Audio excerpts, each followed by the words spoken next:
শহর থেকে অনেকটাই দূরে নির্জন এবং পরিত্যক্ত দ্বীপে পুরাতন একটি বাড়ি। একদিন শহর থেকে একজন বিজনেসম্যান ওই বাড়িটা কিনতে এসেছিল এবং মধ্যরাতে ওই বাড়িতে তার সাথে ঘটতে থাকে একের পর এক ভয়ানক ঘটনা। একটা unique mysterious horror movie. Hello, তোমরা দেখছো এক্সপ্লেইন জোন। সালটা 1898।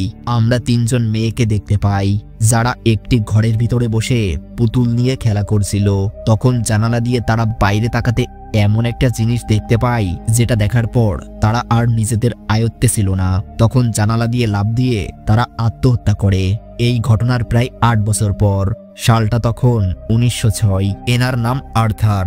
সে মানসিকভাবে বেশ অসুস্থ, কারণ 6 মাস আগে তার স্ত্রী সন্তান জন্ম দিতে গিয়ে মারা যায়। তার স্ত্রী মারা যাওয়ার পর থেকে আর্থার অনেকটাই ভেঙে পড়ে। তিনি শহরের একটা নামকরা কোম্পানিতে কাজ করত, যে কোম্পানির মূল উদ্দেশ্য পরিত্যক্ত বাড়িগুলো কম টাকায় কিনে বেশি টাকায় বিক্রি করা। ওই কোম্পানির মালিক আর্থারকে বলে যে শহর থেকে বেশ অনেকটাই দূরে সমুদ্রের পাশে থাকা একটা পরিত্যক্ত বাড়ি আছে যার নাম ইলমার্স হাউস। আসলে এই বাড়ির মালিক এলিজাবেথ। প্রায় অনেক বছর হলো সে মারা গিয়েছে, যার কারণে বাড়িটা একটা নির্জন জায়গায় পরিত্যক্ত অবস্থায় পড়ে আছে এবং তুমি সেখানে গিয়ে বাড়িটা সময় মতো বিক্রি করে দেবে। এদিকে বসের মুখে এমন কথা শুনে আর্থার বেশ চিন্তিত, কিন্তু কি আর করার, বসের কথা তো তাকে মানতেই হবে।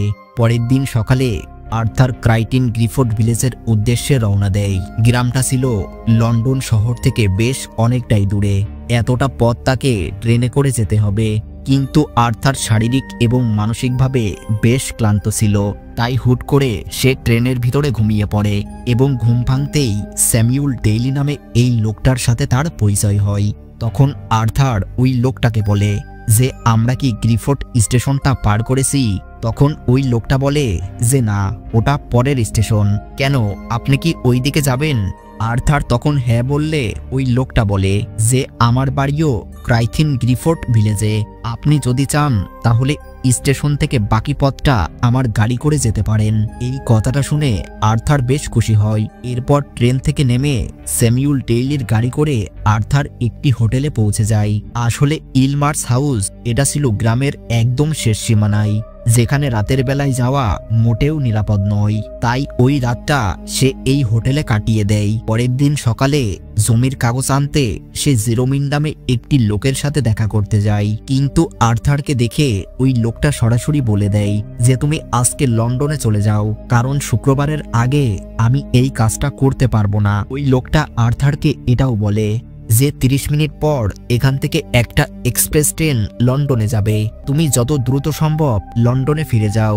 জেরোমিনের এমন কথাই আর্থার বেশ অবাক হয়। এরপর বাইরে এসে সে একটা ঘোড়ার গাড়ি দেখতে পায়। তখন আর্থার ওই ঘোড়ার গাড়ি চালককে বলে যে তুমি কি আমাকে ইলমার্স হাউসে নিয়ে যেতে পারবে? এই কথাটা শুনে লোকটা আর্থারের দিকে অনুশোচনার দৃষ্টি নিয়ে তাকিয়েছিল। সে মনে হয় কিছু বোঝানোর চেষ্টা করছিল। আর্থার তখন বলে যে আমি তোমাকে দ্বিগুণ ভাড়া দেব, তুমি শুধু আমাকে ওই বাড়িতে পৌঁছে দাও। লোকটা তখন বলে যে বাবু, আপনার ভাগ্য মনে হয় ভালো, তাই আমাকে আপনি দেখতে পেয়েছেন। আসলে আমি ছাড়া কেউ আপনাকে ওই জায়গায় পৌঁছে দিতে পারবে না, কারণ জায়গাটা খুব একটা ভালো নয়। এরপর ঘোড়াই গাড়ি করে আর্থার যাত্রা শুরু করে। বাড়িটা ছিল গ্রামের একদম শেষ প্রান্তে। যতদূর দেখা যায় সেখানে কোনো জনবসতির চিহ্ন পর্যন্ত ছিল না। জায়গাটা এতটাই নির্জন আর পরিত্যক্ত যেখানে রাতের বেলায় তো দূরের কথা, লোকজন দিনের বেলায় আসতেও ভয় পায়। এইভাবেই কিছুটা পথ যাওয়ার পর বিকাল 3টার সময় আর্থার ওই বাড়ির সামনে পৌঁছে যায়।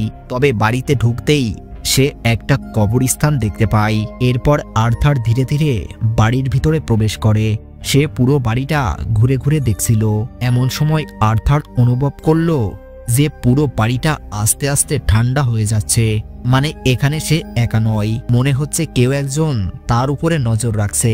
পুরো বাড়ি জুড়ে কেমন যেন একটা নিস্তব্ধতা। তখন পাশের একটা জানালা খুলে আর্থার দেখতে পেল যে বাড়ির পাশে থাকা ওই কবরস্থানের ভিতরে কালো কাপড় পরে একজন মহিলা দাঁড়িয়ে আছে। মনে সাহস এবং দেখার কৌতূহল নিয়ে আর্থার বাড়ির বাইরে চলে আসে, কিন্তু অদ্ভুত বিষয় সে কাউকেই দেখতে পেল না। মনে মনে সে একটু ভয় পেয়েছিল। এরপর আর্থার আবারও গ্রামে চলে আসে এবং গ্রামে এসে আর্থার একজন পুলিশ অফিসারকে এই ঘটনাটা খুলে বলে। সে এটাও বলে যে বাড়ির পাশে থাকা ওই পুরাতন কবরস্থানে আমি একটা কালো কাপড় পরা মহিলাকে দেখেছি। কিন্তু অদ্ভুত বিষয়, পুলিশ অফিসার কিছু না বলেই সেখান থেকে চলে যায়। কোনো উপায় দেখতে না পেয়ে আর্থার কিছু সময় সেখানেই দাঁড়িয়েছিল।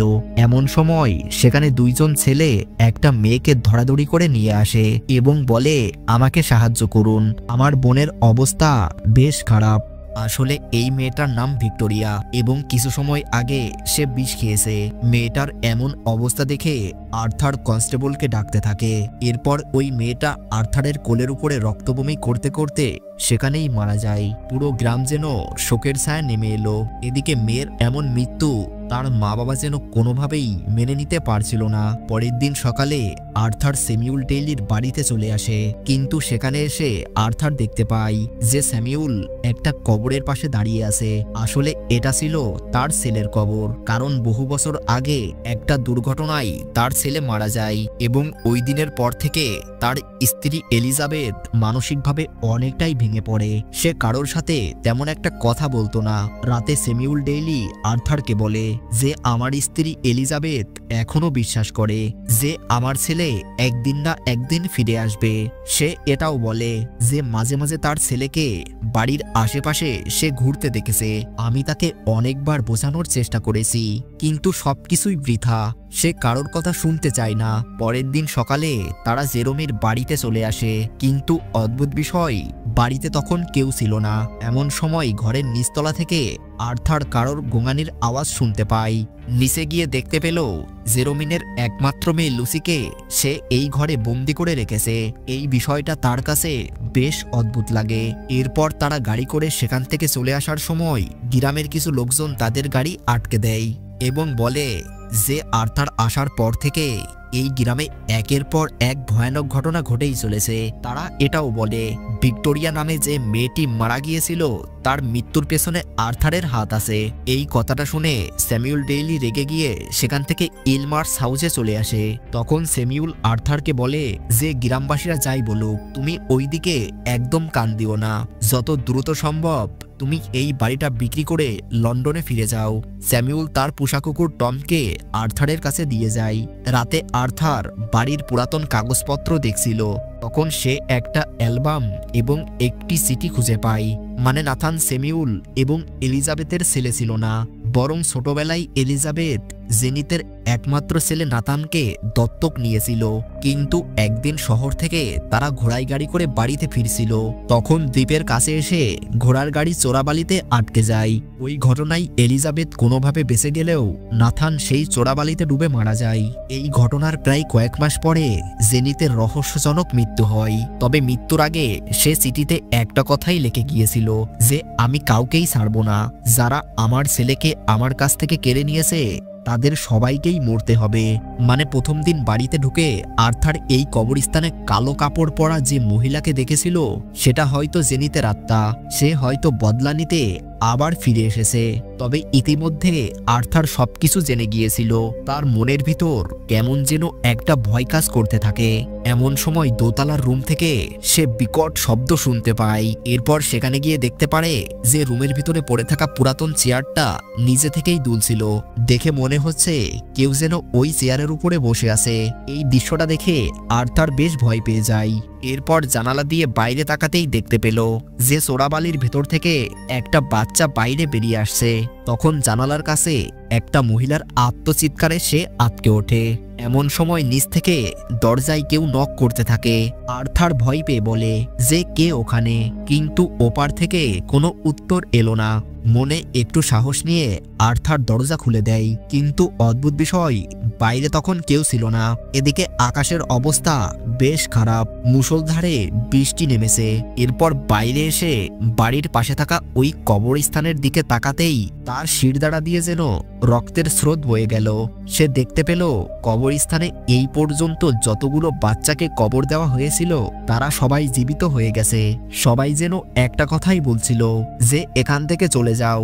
এই দৃশ্যটা দেখে আর্থার ভয়ে দৌড়ে বাড়ির ভিতরে এসে দরজাটা বন্ধ করে দেয়। তবে দোতলার রুমে আসতেই সে ওই কালো কাপড় পরা মহিলাকে দেখতে পায়। ওই মহিলা তখন গলায় দড়ি দিয়ে আত্মহত্যা করে।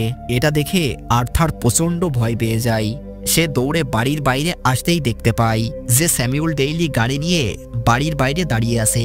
এরপর সে গাড়ি করে গ্রামে চলে আসে, কিন্তু গ্রামে এসে দেখতে পায় জেরোমির বাড়িতে আগুন লেগে গেছে, যার কারণে আগুনে পুড়ে তার একমাত্র মেয়ে লুসি মারা যায়। তখন এলিজাবেথ আর্থারকে বলে, তুমি বড় ভুল করে ফেলেছো, কারণ ওই কালো কাপড় পরা মহিলাকে কোনো ব্যক্তি যদি একবার দেখে ফেলে তাহলে সে একে একে এই গ্রামের সমস্ত বাচ্চাদের মেরে ফেলে। এই কথাটা শুনে আর্থার নিজেকে অপরাধী বলে মনে করছিল, কারণ সেই একমাত্র ব্যক্তি যে এই গ্রামে আসার পর থেকে একের পর এক ভয়ানক ঘটনা ঘটছে। ওই দিন সন্ধ্যাবেলায় আর্থার স্যামুয়েল ডেইলিকে সাথে নিয়ে দ্বীপের পাশে থাকা ওই চোরাবালির কাছে চলে আসে। আসলে আর্থার যদি জেনিতের ছেলে নাথানের মৃতদেহটা উদ্ধার করে কবর দিতে পারে তাহলে হয়তো জেনিতের আত্মা শান্তি পাবে। এরপর সে নিজের শরীরে একটা দড়ি শক্ত করে গাড়ির সাথে বেঁধে দেয় এবং সেই চোরাবালিতে লাফ দিয়ে নাথানের মৃতদেহ উদ্ধার করে এবং ওই রাতেই তারা মৃতদেহটা কবর দিয়ে দেয়। সেদিন রাতে আর্থার লন্ডনে ফিরে যেতে ট্রেন স্টেশনে চলে আসে, কিন্তু সেখানে এসে সে তার ছেলে এবং বাড়ির কেয়ারটেকারকে দেখতে পায়। ছেলেকে দেখে খুশি হলেও আর্থারের মনের ভিতর এখনো ভয় কাজ করছিল। তখন শেষবারের মতো বিদায় জানাতে আর্থার স্যামুয়েলের সাথে কথা বলছিল। তখন তার ছেলের সামনে এমন কিছু একটা দেখতে পায় যেটা দেখার পর সে নিজের আয়ত্তের বাইরে চলে যায়। ওইদিকে আর্থার কথা বলা শেষ করে পাশে তাকাতেই সেই কালো কাপড় পরা মহিলাকে আবারও দেখতে পায়, যেটা দেখার পর সে বেশ ভয় পেয়ে যায়। তখন সে দেখতে পেল তার ছেলে একা একা রেল রাস্তায় হাঁটছে এবং বিপরীত দিক দিয়ে একটা ট্রেন দ্রুত গতিতে ওই দিকে এগিয়ে আসতে থাকে। তখন দৌড়ে নিজের ছেলেকে আর্থার বাঁচাতে যায়, তবে শেষ রক্ষা আর হলো না, ট্রেনটা তাদের গায়ের উপর দিয়েই চলে যায়। ওইদিকে স্যামুয়েল সেই ট্রেনের ভিতরে অসংখ্য মৃত বাচ্চাদের লাশ দেখতে পায়। চোখ খুলতেই আর্থার দেখতে পেল তার মৃত স্ত্রী তার সামনেই দাঁড়িয়ে আছে, মানে ট্রেন দুর্ঘটনায় তারা কেউ আর বেঁচে নেই। নিজের স্ত্রীর মতো তারাও এখন মৃত। এরপর কুয়াশা ভরা রেল রাস্তায় হাঁটতে হাঁটতে তারা মিলিয়ে যায়। ওইদিকে অন্ধকারের ভিতর থেকে সেই কালো কাপড় পরা মহিলা নতুন কোনো শিকারের খোঁজে দাঁড়িয়ে আছে। এবং এখানেই শেষ হয় আমাদের আজকের মুভিটা। দেখো, আর্থার যদি ওই গ্রামে না যেত তাহলে না এতগুলো নিরীহ বাচ্চার জীবন যেত, না নিজেকে মরতে হতো। আসলে ভাগ্য বলেও একটা জিনিস আছে, এবং যেটা তোমার ভাগ্যে আছে সেটা তো তোমাকে পেতেই হবে। ভিডিওটা ভালো লাগলে শুধু একটা লাইক করে দিও এবং তোমাদের পছন্দের কোনো মুভি থাকলে সেটা কমেন্ট করে জানাও, আমি এক্সপ্লেইন করে দেব।